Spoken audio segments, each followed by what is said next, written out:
Welcome to the HCI family of podcasts. We're your source for personal, professional, and organizational growth and development. We share our own original research, explore industry trends, and interview executives and thought leaders from across the globe. Join us for practitioner-oriented content around all things leadership, HR, talent management, organizational development, and change management. Maximize your personal and organizational potential with the HCI family of podcasts. Nat Greene, welcome to the conversation today. Excellent. I'm looking forward to our chat. It is a real pleasure to be with you. You're joining us from New Hampshire. I'm south of Salt Lake City in Utah. And today we're going to be talking about what young adults need to excel in careers and leadership in the middle 21st century. You know, we're in a new day and age, a new world of work. We're in a place of constant disruption and change. The world is shifting around us. The sand underneath our feet, is moving. All the different analogies and metaphors we can throw out there. The reality is, young people today are going to need to be able to adapt in ways that perhaps we've never had to before. So we're going to be exploring really what this means for young adults today, what types of skill sets, competencies, and capabilities are going to help them to be successful in their careers and to lead organizations of the future. And as we get started, I wanted to share Nat's bio with everybody. Nat Greene is the founder of Futures Forge, which helps gifted students develop the skills they need to excel in their careers, but are missing from traditional curricula. Nat studied undergrad at Oxford, founded and led Stroud International, a boutique management consulting firm, and has written books on problem solving and political polarization. He has 4 kids who are in the high school and college systems currently. There's so much about your background that we could highlight, but I'm going to pause there. Anything you would like to highlight for the audience before we dive on into the conversation? Yeah, I just think on my journey, I went through the traditional sort of elite path, going off to college, starting at, getting into a business, starting a business, working in big companies. And midway through that, in my early 40s, I just kind of lost my way, got a bit burnt out for various reasons, some of it to do with family issues and so on. But what that did is it gave me a chance to reflect on what I was really interested in. And it turned out there were 3 things. Geopolitics, really interested in geopolitics. I've lived and worked and studied on 3 different continents and stuff. I have friends all over the world. I'm really interested in education. Like it's in my blood. My grandmother was a teacher. My mother was a teacher. My father-in-law was a teacher. My father was a university professor. I grew up in a university in Hong Kong. And then I'm also interested in disrupting things that aren't serving us. There's a lot of stuff where people get into a rut. They're doing the same thing, a lot of inertia. And that is true in education as much as anywhere else I have seen. Yeah. And so I didn't really think I could have much impact in the field of geopolitics. So I combined the other 2 things, my love for disrupting things that aren't servicing us and my great passion for education. And that's what I've been focused on recently. So that's why I'm happy to be here to talk to you about that today. Well, that's really cool. And I share all of those loves. And the geopolitics stuff is also something I spend a lot of time and energy thinking about. And I also, with dismay, kind of throw my hands in the air, given the current state of things. And I wish I had more influence. I wish I could drive some change there. But alas, we make a difference where we can, and hopefully we can drive change in the world of education and career preparation. And hopefully we can make a difference in our small sphere, and I believe we can. So yeah, let's have an awesome conversation as we dive on in.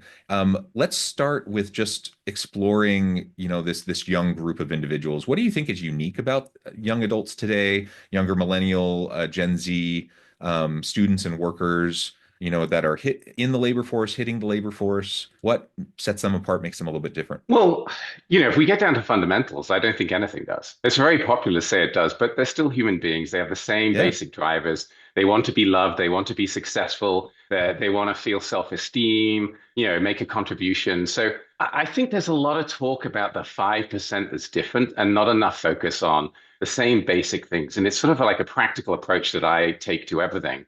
From a practical standpoint, it's just the same old stuff. And we seem to have forgotten that. Now, there are some unique circumstances some of them face. Some obvious ones, right? Like the impact of COVID. Okay, so obviously people are less socialized. I've had 4 kids who've gone through COVID.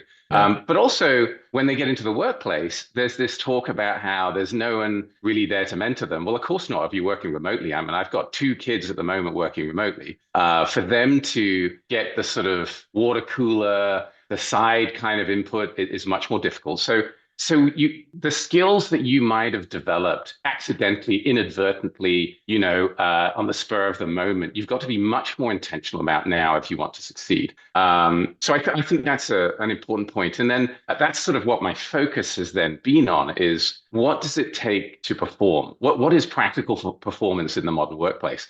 And a friend of mine, really smart guy, he said a while ago, do you know, people have lost their way so much on this skills development and everyone's distracted. All the talk about they're all on TikTok and it leads to a very shallow understanding that doesn't really train your mind well for critical thinking. If your kid just turns up on time, makes an effort to learn some critical skills, and is willing to go a little bit beyond sort of the bare minimum, they're going to be the top 10% of employees straight away. His Right. view, his view is it has never been easier to perform at work. Now you have to do those three basic things. So yeah, it's an exciting time. I mean, it's really easy. All you need to do is do a few basic things, and you're going to achieve. Yeah, no, I appreciate that. I have six children. Sounds like about the same age of your children. My kids all went through COVID too. I've seen the exact same things as you've seen. I have two kids in college, two kids in high school, two kids in the younger ages. And so I'm just going to echo everything you just said. And then also, I told my kids as they're going through like just their, first jobs, going up even into college, kind of their first kind of more professional types of jobs. Like if you just want to be successful, exactly what you just said, like just be dependable, show up, like do what you're asked to do. That is the bare minimum. But honestly, if you do that consistently, you're going to be like in the top quartile of people, and then you can go from there. And you're smart and you're capable and you're going to learn quickly, and so that will move you up even faster, and so on and so forth, right? And so all of that is helpful to remind people. You also said something at the very beginning, which I just want to highlight, and that is we're all not that different, right? We're all pretty similar. And I think sometimes, older generations kind of look their nose down at younger generations and they talk about how they're entitled, or they talk about how, they want to, skip the steps that the older generations had to, kind of work their way up and blah, blah, blah. And you say all these different things. The reality is every generation, went through that. Like when, baby boomers were young, I guarantee you the older generations were talking about them that way too, right? Like every young generation gets talked about that way when they're the young generation.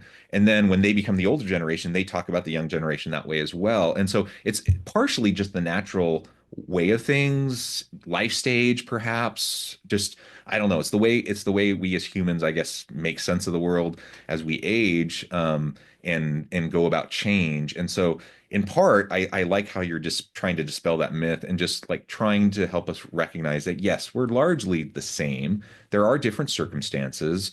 The reality is that younger people are digital natives. They grow up with technology in a way that older people haven't. That is a little bit different. That is unique. There is something there, right? COVID, there's something there, but largely we're the same, right? And so let's build off of that. Let's recognize that largely we're the same, and go from there. And if we do, then there's a lot more in common. The 90, 95+% of exactly the same stuff that we're developing from and building from. And there's a lot of potential. The other piece then is like, what does work look like today versus what did it look like, when I started out 20 plus years ago? What did it look like when my parents started out, when their parents started out? And that is something that has shifted a lot. It's fundamentally different today than it was, for my parents' generation and even for my generation. The nature of work, the level of disruption, technological, disruption and changes, the rate and pace of change, those things are different. And so, but those changes impact everybody, right? It's not just younger people that it impacts. It impacts everyone in the labor force across all different age demographics, and everyone has to be able to adapt. It's just that younger people don't have the experience to also lean on while they're trying to adapt, right? Yeah, and so I think, look, what people are really interested in understanding is what does it take to succeed? Now, without worrying about how you personally define success, okay? Because people define it in different ways, but Yeah. from a generic sense, people have a sense what that is, and most people want the option to succeed. They want their employees to succeed, they want to succeed, and especially for parents, we want to help set our kids up on a path to success. And so if we look at how things have changed, the problem is the people leading our educational system are all in their 50s and 60s and 70s, and they have a legacy mindset. And that's partly why the system is so slow to change. So if we go back to when, I was at university and before, you had a batch learning process. Stuff went very slowly in the world. Things changed slowly. Now, we thought things were changing quickly, right? But comparison to where we're at now, they were changing very slowly. And so the path to success was go and learn knowledge for 4 years and maybe a few very subject specific skills. Like I did engineering. I learned certain analytical techniques linked to engineering.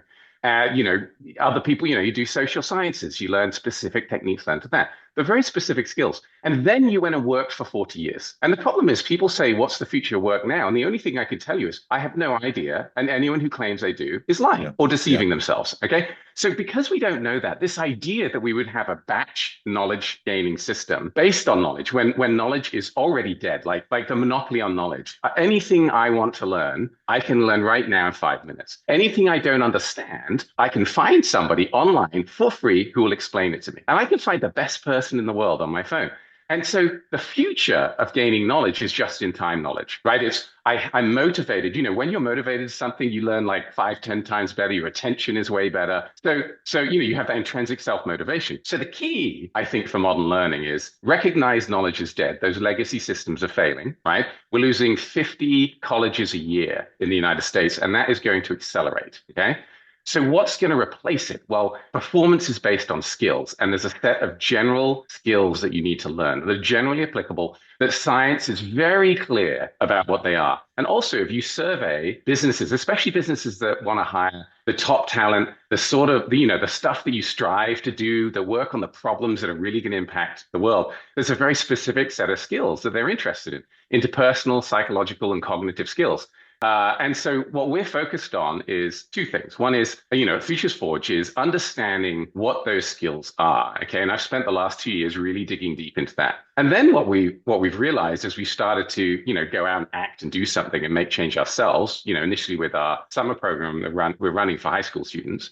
What we're learning is, what we really need to focus on is the core skills that allow you to learn the skills.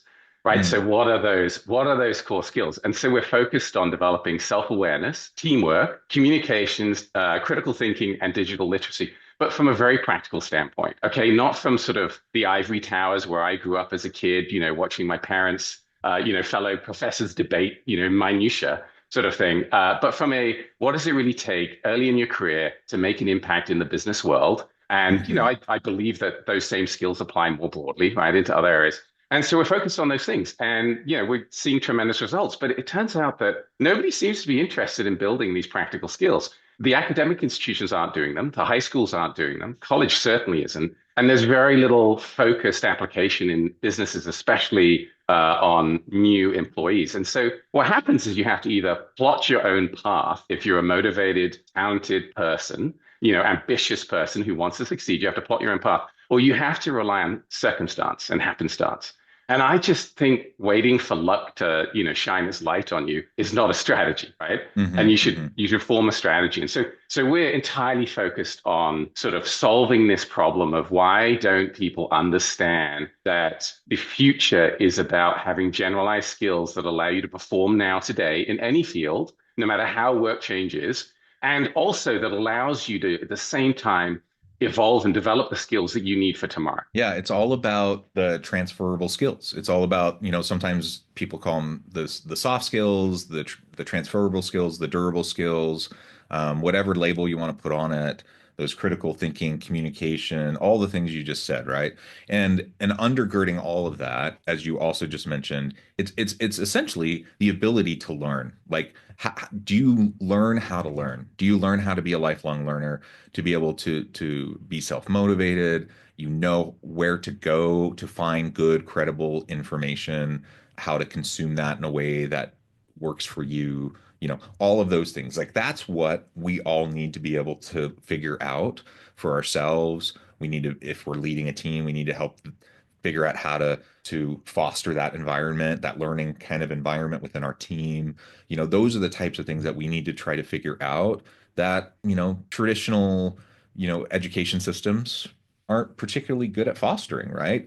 The traditional education systems are like follow the rubric, like do what we tell you to do. And you learn certain, competencies, learn how to write something, learn how to write an essay, you learn how to, give a presentation according to these steps, those sorts of things. That's not bad, but what, like you said, what we need is to be able to know where to go and what to do when we have something some new challenge that faces us that we never even knew we were going to encounter. There's no possible way that I know what's going to come 5 years from now.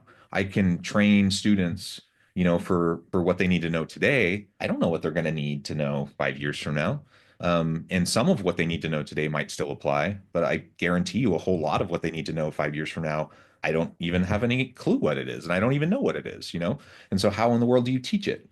You have the just-in-time kind of model that you described is absolutely what we need. And we all carry, in our pockets, the supercomputer that has like all the information in the world. And so what we need is technology literacy, data literacy. We need to understand how to curate knowledge and information and like what is valid, good, reliable sources and information that we can rely on, right? And that is half the battle right there because we're in a day and an age where there's so much disinformation and misinformation and people don't even know where to go to get good information. Yeah, well, look, you cover a lot of good points. Let me touch on a couple, but first, I think the interesting thing is when I look at what it takes to create an environment where people can rapidly learn. I'm fortunate enough that I worked in that environment and helped create it in my consulting career, right? So we took some of the best students from the top universities, brought them in, and then helped them really learn how to perform. And we had really great retention, very positive results. For most of the time I ran the business, we won best small firm, consulting firm to Hmm. work for, according to Consulting Magazine. And that's because the staff were doing meaningful work, were succeeding and were learning. Okay. And Yeah. so they were all advancing and they've all gone on to do great things. And so I get informed by that as well as the education system. And what you find in business has a reasonable motivational construct, right? So because it's more from an extrinsic standpoint, but there's some internal motivation created by the need to deliver a product or a project or some result, right? And I'm talking about high performance people working, on the tougher problems, right? Not just maintaining some system or whatever. I mean, there can be challenges there, but at the pointy end of the stick. And so there's a lot of motivation there, but often what they don't do is add the other pieces that are needed, which is time to actually work on getting better at how to perform, and then also the basics of the fundamental skills that allow that.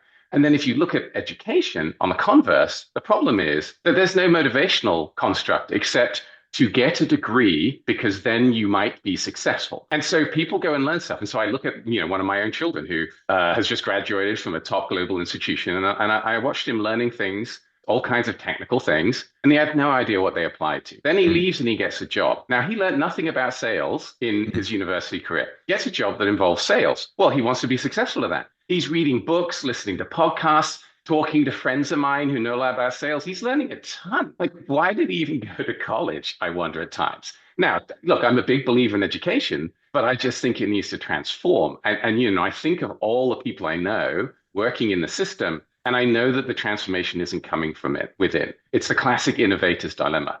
And so transformation is going to come by people incubating ideas outside and helping drive reform. And all the people, the motivation is wonderful. Like all the educators I know want to help people succeed. They care about the individuals. And the problem is that they're just in a structure that is focused on the wrong things. And Yeah. when you have to motivate people by saying, well, you need to learn this and regurgitate this so that you can prove that you know the material to get some grade that then gives you some GPA for a degree, right? When of everyone who starts in a 4-year degree, the largest chunk will never finish. The next chunk will go out and get a job that doesn't require a degree. The next chunk will get a job that says they need a degree, but doesn't need any specific degree, which means everything they learned bears no resemblance to what they're about to do. And then for someone like me who did an engineering degree, very technical, very vocational, I used maybe 5% of what I covered from a knowledge standpoint. And so again, this focus on knowledge versus skills is so way off, and yet it's pervasive because of the college impact. It goes down into high school. People don't focus on helping their kids develop the skills they need. And then people turn up in the workforce and it's sort of redundant. I mean, can you imagine someone turning up saying, oh, I've learned how to do this thing, but I don't know how to prompt an AI? And you go, why don't you know how to prompt an AI? Well, I wasn't allowed to use an AI to help complete my assignments at college. Well, why did you bother going to college? Because at work, if you don't use the AI to make you more efficiently, I'm going to counsel you and then I'm probably going to terminate you. Okay. So it's so disconnected from real work. And they go, oh, but then how do we assess people? Well, you need to change your system. If you don't let your students use all of the productivity tools that are available right now, then you're just a Luddite. You might as well throw your clogs into the combine harvester, right? And have people reap by hand. And that might not be a popular view. Okay. I do get in trouble at times. I'm a bit outspoken, but it's the reality. And so I just think parents and employers need to recognize, and educators, of course, need to recognize what's going on, and they need to change. But the pace of change, it's so hard to do in the institution. So I'll give you an example. We ran our first 2-week summer program last year for students, and we worked really hard to develop this program, and we ran it for 2 weeks. And of course, we're interested in learning. We're applying all of the skills ourselves that we practice what we preach. So because it was our first session, we had a 1-week break in between before we ran our second session. And we retooled a whole bunch of stuff in that time. And so the second session was just better. But, in traditional education, there's no retooling the curriculum in a 3-day break over the 4th of July.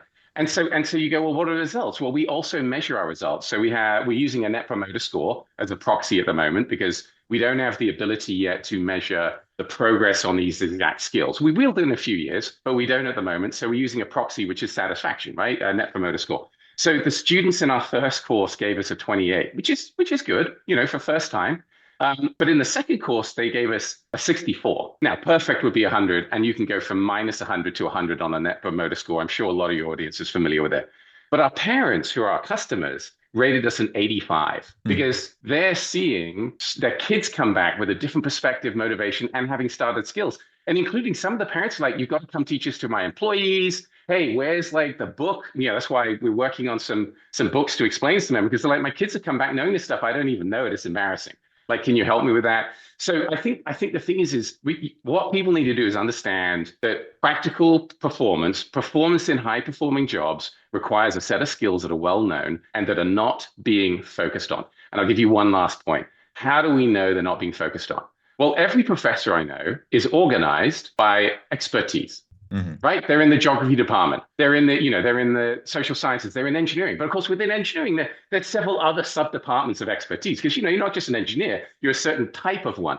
And as my father always said, the pursuit of academia is to know more and more about less and less until you know everything about nothing. Okay. And so you hyper specialize. But if you ask them, oh, you're just teaching knowledge or very, very narrow specific skills, they go, no, we're also teaching things like critical thinking. And I go, oh, where's the evidence? Well, number one, there isn't any. If you don't measure it, unlikely it's happening. Number two, why isn't there a department for critical thinking? Why isn't there a department for teamwork? Why isn't there a department for building perseverance and resilience?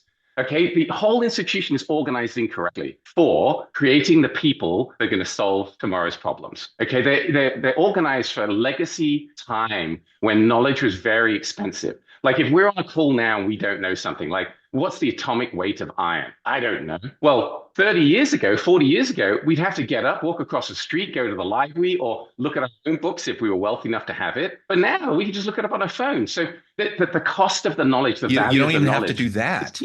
All you have to do is say, hey, Alexa, or hey, Siri.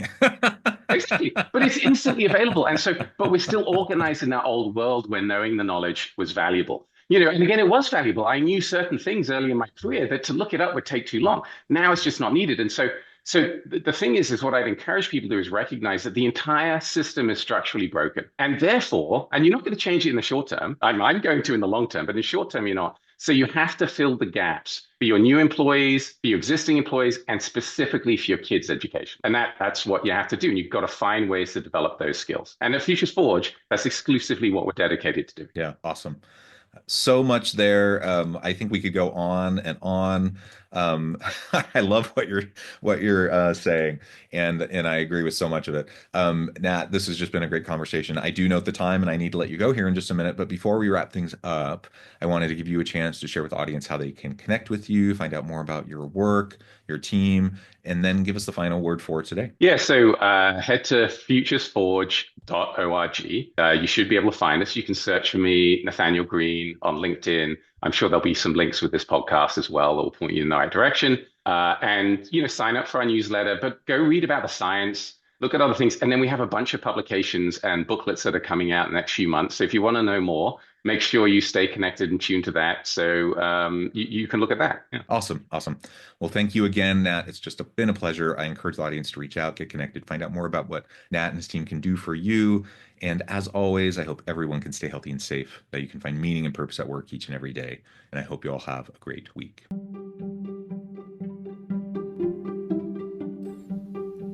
Thanks for joining us for this episode of the podcast. We hope you stay healthy and safe, and please join us again soon.